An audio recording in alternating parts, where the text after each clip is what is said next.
While everyone else is laughing at Kanye's rally or just scream about how you should pray for him and how he needs help, he misses his mother, and all this other fun stuff, I'm just sitting here thinking, this is why we have speechwriters. All right, Kanye?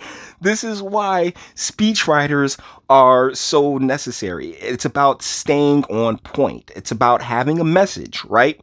And writing that message through everything else that you have to say. And when you go out there the way that Kanye West did, trying to just be off the cuff and, trying to trumpet, I guess, um, it's bound to go off the rails and sound like incoherent gibberish to those not really even really looking to hear what you have to say. Trust me, they were just there for the spectacle, which is you, Kanye, not particularly because they give a damn about really much you had to say. There were so many people out there looking to just dismiss you outright. I mean, I myself was not going to talk about the Kanye West campaign until, somebody put a quarter in your boy's jar. And I'm like, I'll do the dance for you. It's all good. So, yeah, his rally, everyone's in there, oh, it's a disaster. Or he broke down. Kanye West is nuts. Just let's hear the man out. Let's hear what he has to say. Take it away, sir. We have someone who isn't afraid of anyone and in honor of God, and it is a 132 IQ genius that literally went to the hospital because his brain was too big for his skull, and literally absolutely no clapping. That went to Adidas when it was a $15 billion organization losing $2 billion and ended up at $62 billion before COVID, that went to the stock market with Gap. So the clapping threw him off, but he was basically, like, yo, I'm a genius. He's always said that. I mean, let's be real. The whole brain being too big for his skull thing is that's new. That's new. But the clapping threw him off, and so this man's mind is working at 1,000,000 beats per second right now. So he just jumped straight to the business acumen which he's shown in being able to help build the brand Adidas up back up after it's been quite a few years, just sort of like one of the you take it or leave it brands, and due to his notoriety and his business acumen, he was able to increase the value of that company. Let's keep going. Whose net worth went from 3.3 billion to 5 billion in 45 minutes. Now that is friends. I only have one superhero friend right now. Who is that? Okay, so we have one member of the superhero Avenger team so far. So he's trying to point out how he's surrounding himself with, people who also have good business acumen, because no man is an island, correct? Know that this is an exciting moment, but we're not excited because if I told you I brought you a brand new Mercedes-Benz and it's outside, you'd run to the car. But if I was in society today, I wouldn't have the car directly outside. I'd have it on the other side of the street. So you get hit by the car trying to run to your new car. I get that. I get what he's saying there, because you got all these different, goodies and great things that are there for you, but so many obstacles that are purposefully put in let's just say the regular person's way in order to get there. And that makes perfect sense, guys.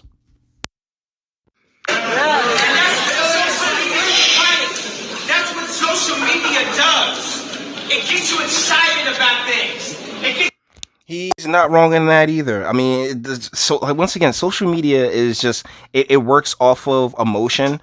and a lot of it is feminine emotion. When oh my goodness, like all the cancel stuff, all of the Me Too stuff, all that feminine energy, it's all about saying reaching towards your emotion as opposed to your logic and reasoning. That's what it is, because logic and reasoning is lame. Let's be real, it's boring. It's not sexy. It's not sexy at all. Unfortunately, yeah, sometimes you got to take one for the team, don't you? Like sometimes you just got to take one for the team. So that's, oh, trust me, he wasn't done. My mom saved my life. My dad wanted to abort me. And this is another reason why I was actually kind of glad that I got a couple of shekels for this video, because of this little rant he goes on here. He's like, my mom saved my life. My dad wanted to abort me. Thusly illustrating how little rights men have when it comes to the reproductive process. Like, deal is that our human nature, our biological nature and instincts, particularly with the sexual liberation and go ahead girl, you don't need no man, and saying, men and women are the exact same thing. You can go out there and like the boys and stuff like that. All that fun really has led to a lot of the drama, a lot of the problems that we are seeing overflow today. And one of those things being is that, at our base levels, it was young men will happily jump at the opportunity to basically drop the seed wherever it may land. I'll put it to you like that, because of our because of biological imperatives. And so when you drop that, you're so caught up in raw emotions when you're dropping that seed that that when she pops up, hey baby, I'm pregnant now. Yeah, it's like, wait a second, that wasn't it never played into any thought process. And our country knows that, right? We're too smart as a nation. We're too smart to not know that, for the most part, that will be a very, very costly and jacked up situation. But and so, like, with the laws and legislation being so geared towards the female, men have zero reproductive rights. And yeah, thanks Kanye. Her taking her unilaterally deciding that you lived, yay, you're here, you made the college dropout, so good on her, but you're one individual. Trust me, this is a scenario that plays itself out to this very instant. And maybe we should get on that. Maybe we should make it a little bit more of a, hey, both parents need to decide on the fate of this situation. Actually, that's there again lies the larger issue, though, and that is personal responsibility and personal accountability on both the mother and the father's side. I'm just saying, it struck me as a very interesting part of his spiel here. But let's keep going. My mom saved my life. There would have been no Kanye West because my dad was too busy. Yeah. I mean, shoot, maybe your mom poked the hole in a condom. No offense. Just saying, like, the sides of the story and everything else like that. It is what it is. Choices were made, but I guess there's a larger existential question to ask, whether or not it was better to be created at all, or to not have to go through this plane of existence.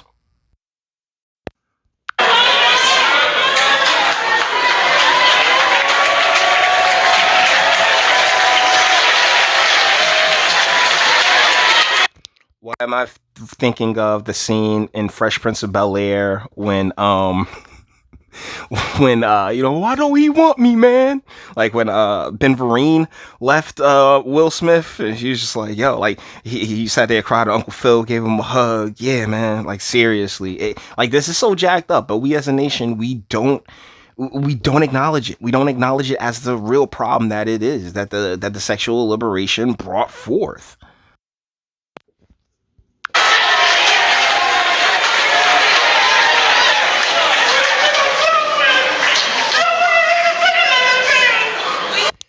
again, speechwriters, guys. Like speechwriters, it's really important to have a singular, solitary message and stay on that message as opposed to just, letting her rock like this. But yeah, it is what it is. There's more. Hold on. Let's get into this one.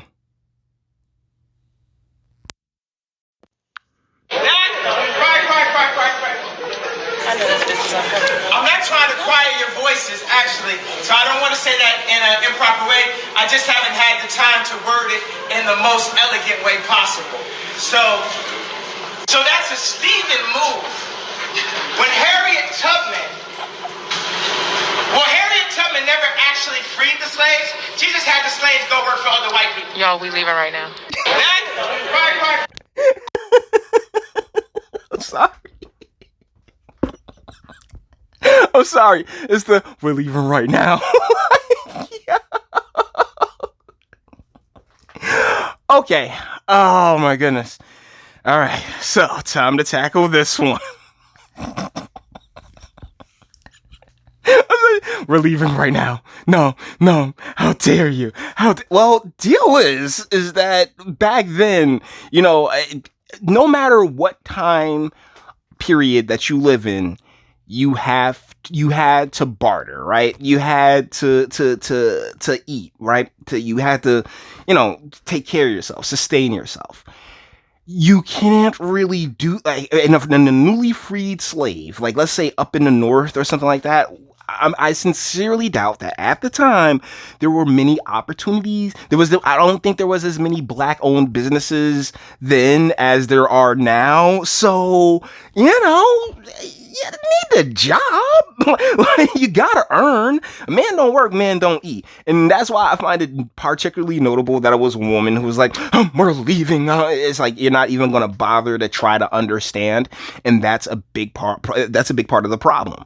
Particularly with the internet and the world as it is that, people just aren't bothering to take a moment to understand what somebody's looking to say.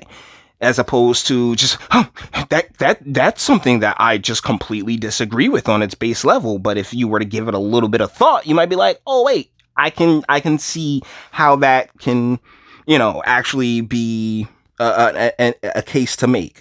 But he said it himself that he wasn't going to be making the most eloquent of cases. So this is him arguing with people at the rally. Let's get it.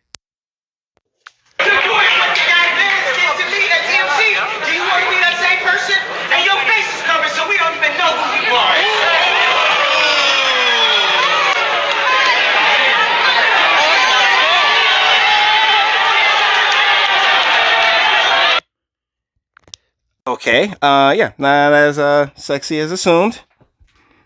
And let's get into this last bit right here. Okay, this is the last one we got from it. I mean, he's arguing with a sister, quote unquote sister. Bro, like speeches, man, speeches. You need a speechwriter, dude. You just need your message. You need your speechwriter, and you need to stay on point, focus like that. If you are sincerely making a run at it, but this is just a circus. It really is a circus. I'm trying to get to the part where he says, like, single moms need $1 million. Like the welfare state hasn't been a thing for the past 5 generations. That's the part I'm trying to get to. But if I get it or if I don't get it, I just talked about it. So let's get into this last clip. I think the video is running a little bit long in either way. My mom saved my life. My dad wanted to abort me. Okay. Okay, so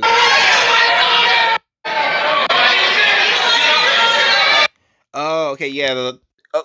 The whole thing about him almost killing his daughter because I assume he wanted an abortion, bro. It is what it is. It's a thought. Did you carry it out? No. You have your kid? Good. I mean, it is what it is. But then again, like I said, speechwriter. Okay. Everybody, oh, Kim needs to come get Kanye and everything else like that.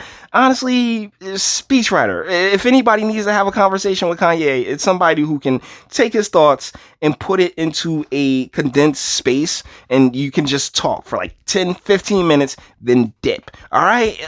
If I were Kanye West campaign strategist, that really would be like just like, hey, you take your speech, read your speech. You can have a different speech every day. It's all good, but don't sit here to just run off like this. Nah.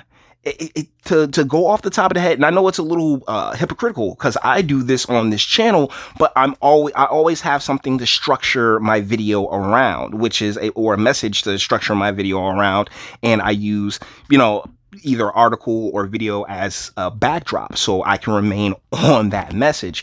And as somebody who understands how overwhelming it can be to try to do that, to try to go off rip in front of people. Remember, I did stand up for a bit. It's 1,000,003 thoughts just rushing to the forefront of your cranium, and they're all fighting for space to get on out of your mouth. All right. And this isn't to insult people who don't have that many thoughts, because one of the things that I'm learning, that I've learned and I'm still learning throughout life, is that a lot of people just don't think that deep about a lot of stuff. It's just not within them to the first, like you heard with the lady, we're out of here.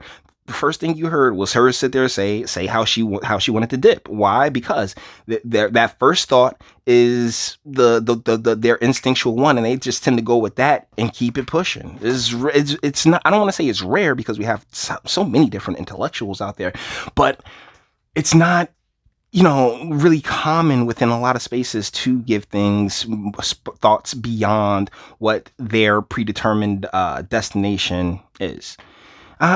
Yeah, and I think I made sense there. I know I made sense there. Why? Because I structure my videos around messaging.